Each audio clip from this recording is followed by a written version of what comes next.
계속해서 대구 경북 소식 전해드립니다. 대구와 경북 지역은 오늘 건조한 날씨 속에 올 들어 가장 추운 날씨를 기록하는 등 한파가 절정에 이르고 있습니다. 오늘 아침 최저 기온은 대구 영하 12.9도로 올겨울 들어 가장 낮은 기온을 기록했고, 안동은 영하 15.6도, 구미 영하 12.6도, 포항은 영하 12.7도를 나타냈습니다. 낮 최고 기온도 대구 영하 2도를 비롯해 영하 8도에서 영하 1도로 하루 종일 영하권에 머물겠습니다. 대구기상지청은 모든 지역에서 한파특보가 내려져 있어 추위 피해가 없도록 각별한 주의를 당부했습니다. 동해선 포항 영덕 간 열차가 본격 운행됩니다. 반가운 소식이 분명하지만 업종별로 희비가 엇갈리는 것도 사실입니다. 기대와 우려는 무엇인지 이규설 기자가 살펴봤습니다.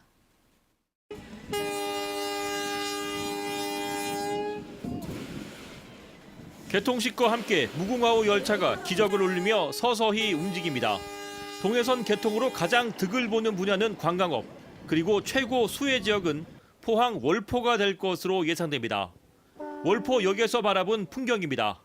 역사 바로 앞에 푸른 동해바다와 드넓은 백사장이 그림처럼 펼쳐집니다. 그래서 포항 월포가 제2의 정동진이 될 것이라고 말하는 사람들도 있습니다.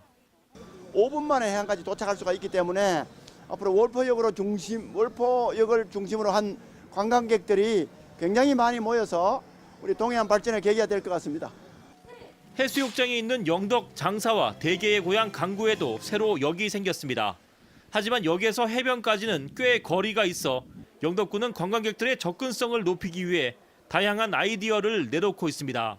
통통 택시라든지 또 레일 시티 투어라든지 이런 다양한 관광 투어들을 준비를 하고 있습니다. 그렇기 때문에 지금 장사 그리고 강구 등 관광의 명소로도 부각될 것 같습니다.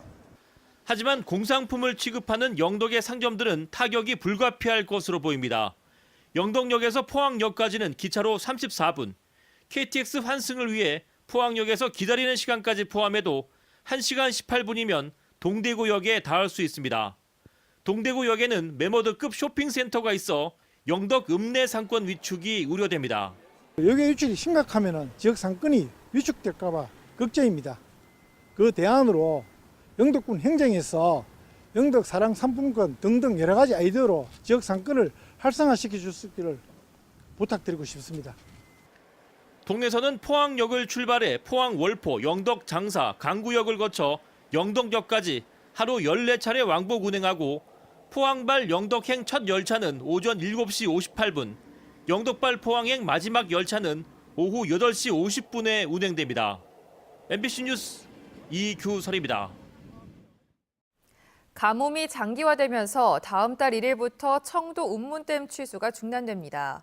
대구시 상수도 사업본부에 따르면 동구와 수성구 상수원인 청도 운문댐 저수율은 9.4%로 1996년 댐을 준공한 이후 가장 낮아졌습니다.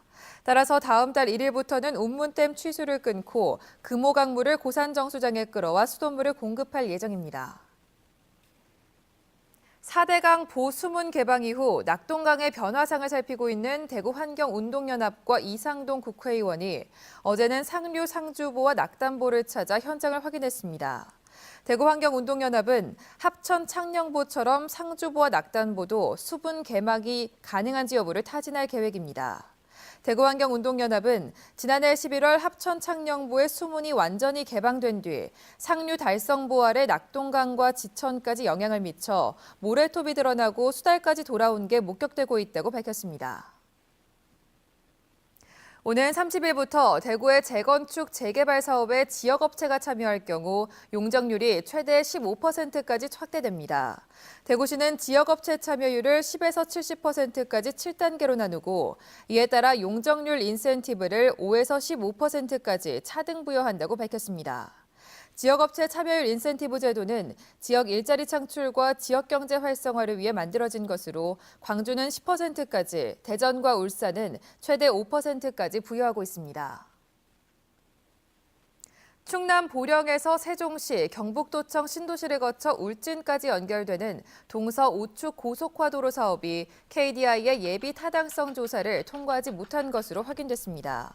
동서 우측 사업은 비용 편익 분석에서 타당성의 기준이 되는 1에 한참 못 미치는 0.16에 그쳤고 균형 발전 필요성까지 고려한 AHP 분석에서도 0.433에 그치면서 사업 시행 기준 0.5를 넘어서지 못했습니다.